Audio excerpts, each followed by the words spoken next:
Boa noite. Estamos aqui nos primeiros minutos do dia 27, sexta-feira, indo para o final da segunda semana dessa quarentena forçada por conta da disseminação desse terrível vírus, o novo coronavírus, denominado Covid-19.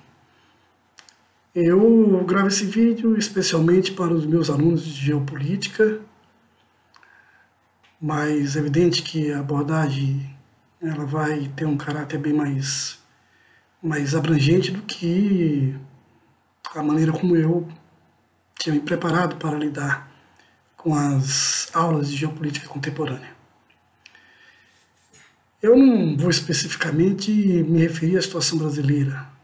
É evidente que nós estamos passando por uma situação que se insere dentro de uma realidade muito mais ampla, que afeta todo mundo, e naturalmente nós teríamos que, de uma certa maneira, focar na realidade aqui brasileira. A questão é que o problema que vivemos aqui, ele tem uma outra dimensão de uma situação política que eu diria absolutamente caótica em função da incapacidade do governo brasileiro, eu diria do presidente brasileiro, Jair Messias Bolsonaro, de assumir a condição de liderar esse país nesse momento tão grave.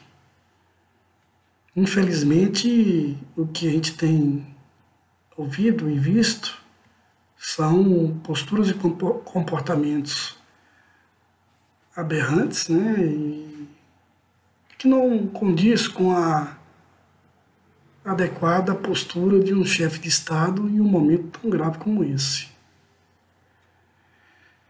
E é claro que isso agrava muito a situação em que nós estamos vivendo. A gente vê os governadores tomando uma posição, seguindo inclusive a orientação da OMS e do próprio Ministério da Saúde, e as declarações absolutamente absurdas ditas pelo presidente, não só no pronunciamento que ele fez há 2 dias, como também as declarações ditas nessa quinta-feira, que só pioram essa situação e deixa a população numa indefinição e uma indecisão sobre como se comportar. O coronavírus, ou o novo coronavírus, ele tem que ser visto de uma maneira bastante producente. O tratamento é o isolamento, não há antídoto, não há vacina, não há remédio para se curar. E também não há vacina para se prevenir. É claro que a ação desse vírus ele é mais mortal nas pessoas com maior idade, acima de 60 anos e principalmente após os 80 anos, em função da baixa imunidade que afeta essas camadas, né? Mas os jovens também não estão isentos. E já houve mortes, inclusive mortes de uma jovem de 21 anos de idade. E não é o único caso. Portanto, apesar do percentual ser mais baixo, ele atinge também a população mais jovem. Mas o mais grave é que essa população mais jovem, ela é, digamos, o vetor desse vírus para contaminar os mais velhos. Como nós temos na dengue, o mosquito que transmite esse vírus entre nós, humanos. No caso do Covid-19, né, do novo coronavírus, essa transmissão se dá entre humanos mesmo, e os jovens, em muitos casos, são assintomáticos, têm o vírus, mas não adquirem a doença e, portanto, consegue passar esse vírus adiante. Portanto, é o isolamento social. E esse isolamento ele se dá em função de essa disseminação levar a uma situação de absoluto colapso no sistema de saúde. Você pode ter uma quantidade muito grande de infectados e não vai ter leito suficiente, principalmente UTI, para atender toda essa demanda. Então, não há dúvida, você pensar de forma diferente é uma absoluta estupidez, é uma ignorância sem limites. Eu estou acompanhando essa situação desde quando os primeiros casos começaram a acontecer na China. Pela própria natureza da disciplina que eu trabalho, de geopolítica, eu estava acompanhando, inclusive, a disputa entre Estados Unidos e China, todos esses atritos e bloqueios, né, por parte dos Estados Unidos e a retaliação por parte da China a produtos e mercadorias, né, tanto de um quanto de outro, né, quando no começo do ano se desenvolveu com mais intensidade a disseminação desse vírus lá na cidade de Wuhan, na China. A partir daí eu fui observando a maneira como essa situação ela se delineava, né, e todo o esforço da China, que isolou não só a cidade, mas a província onde se situa Wuhan, e isso também, em pouco tempo, foi para outras localidades e outras regiões, né, ampliando o grau de quarentena em diversas cidades chinesas. Nós que estudamos todo esse processo de transformações que aconteceram no mundo, e não só nós que somos estudiosos disso, mas quem se interessa por se informar sobre o que acontece no mundo, naturalmente estava observando o que acontecia na China e a indiferença em relação a isso fora dela.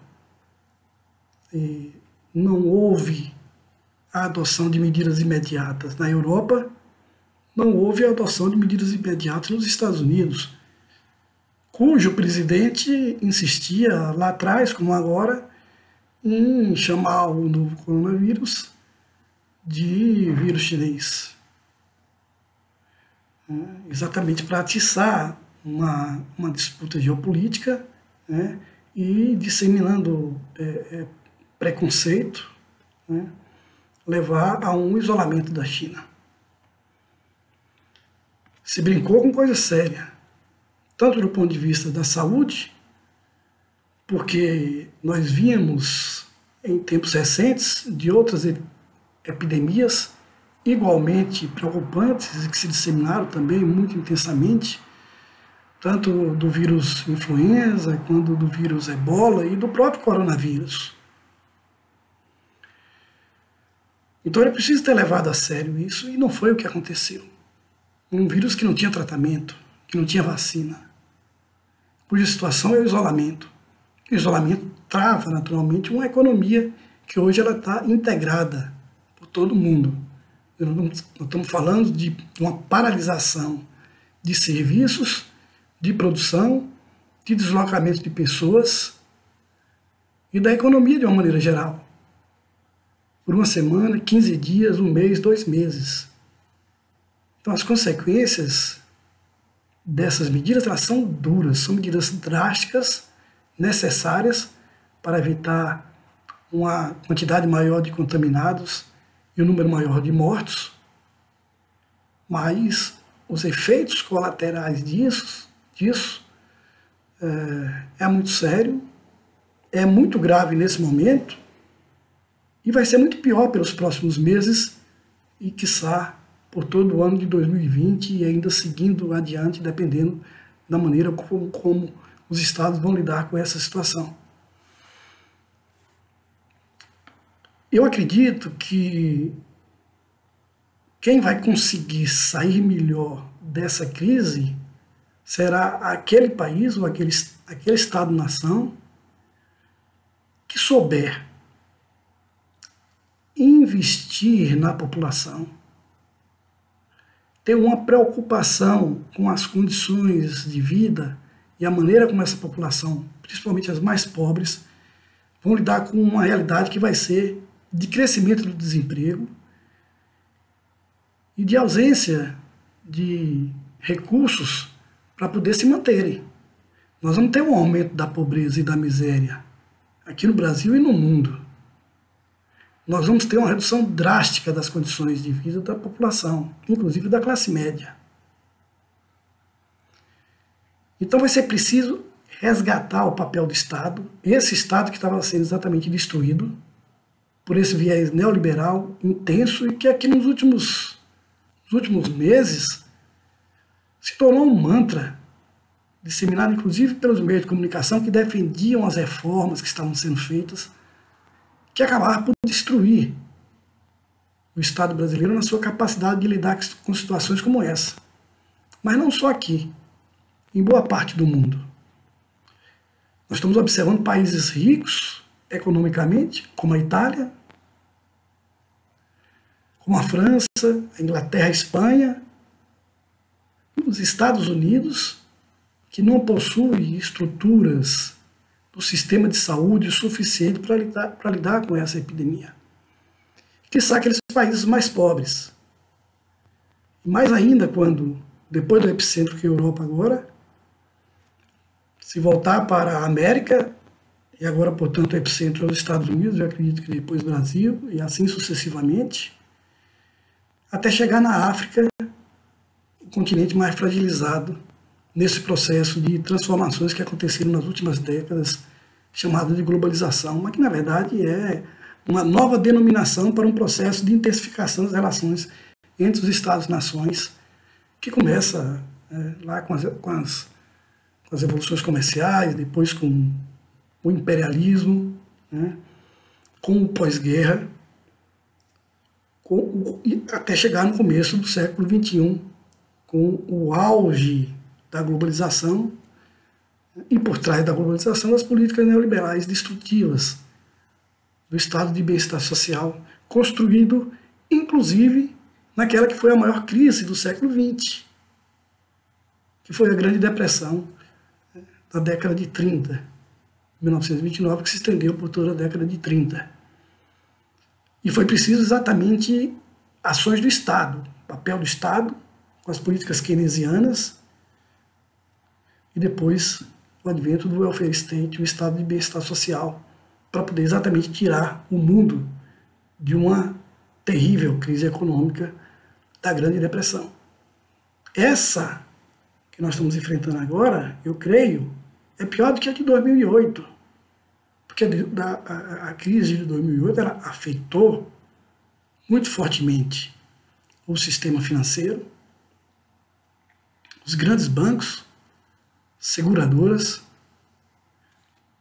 todo aquele processo que levou a uma elevação da ganância e da usura, e que ficou conhecido como a crise imobiliária, que foi o estouro dessa manada que levou a uma crise que se estendeu por vários anos e que nós ainda estamos vivendo, né?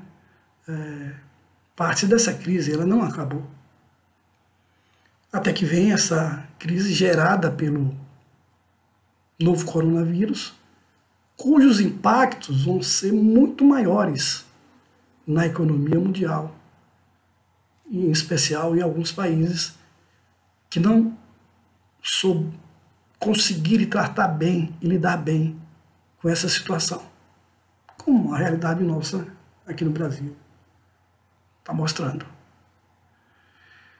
É difícil dizer como o mundo vai ficar depois dessa pandemia. É melhor esperar um pouco para que nós possamos fazer análises mais sustentadas, né, em realidades concretas de como cada um desses países vai lidar com essa situação. Mas olhando para trás e para o que aconteceu em outras situações, inclusive de crises epidêmicas, né, vai demorar para nós nos recompormos disso que nós estamos vivendo.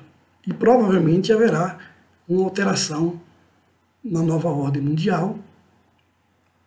E pela celeridade com que a China conseguiu sair dessa crise, no momento em que ainda os outros países não estavam entrando nela, é possível que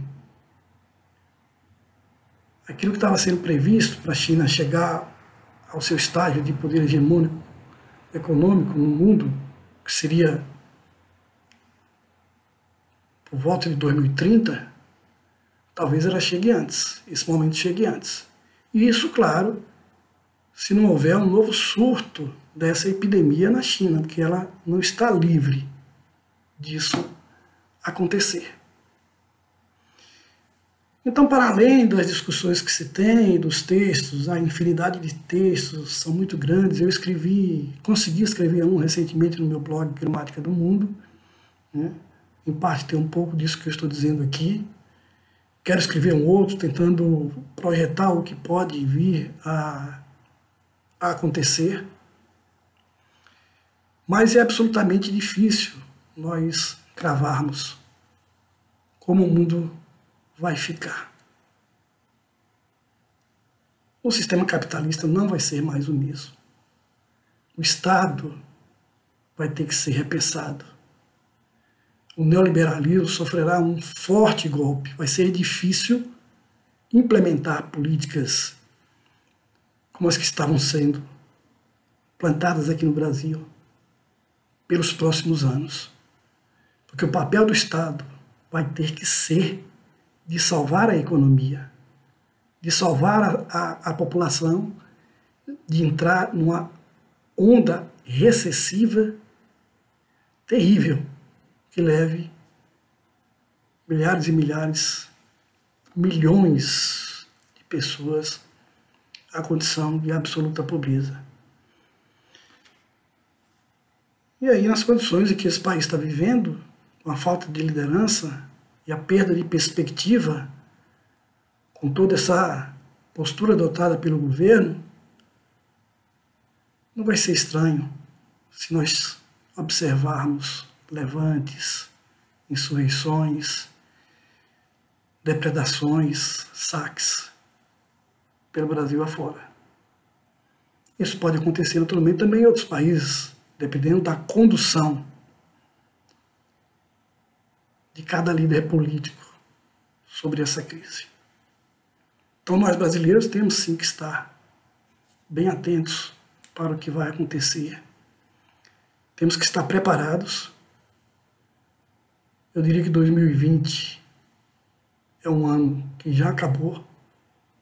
Passaremos dias tentando nos recuperarmos para tentarmos entrar em 2021 fora de uma terrível recessão e com recuperação de emprego, que não vai ser muito fácil. Portanto, esse momento ele é drástico, mas essa realidade ela tem que ser dita como ela é para que nós nos preparemos. Primeiro, para nos livrar desse vírus, para não cairmos doentes, para não sucumbirmos perante ele. E depois, para nos recuperarmos das condições caóticas em que a economia vai estar. Eu vou procurar fazer outras abordagens, outras análises, né? Vou fazer análises bem objetivas, bem realistas, sem ser pessimista, o que é difícil nesse momento, porque a humanidade já passou por situações piores e conseguiu se livrar dessas crises, de suas crises criadas por essas estruturas que são que é o próprio ser humano que constrói. Então, vendo uma crise, ela é sistêmica, não tem como não ser sistêmica. E ela vai se tornar cada vez mais sistêmica na medida em que a economia for degringolando. Tá? Então, são essas palavras que eu coloco inicialmente, talvez tenha falado um pouco mais nesse primeiro vídeo, vou procurar ser mais curto nos vídeos que se seguirão. Um bom final de semana para todos e para todas. Fiquemos isolados em quarentena com nossas famílias, nos protegendo e protegendo aqueles que nós gostamos. Solidariedade, cooperação, são palavras importantes para que a gente possa falar nesse momento. Até mais.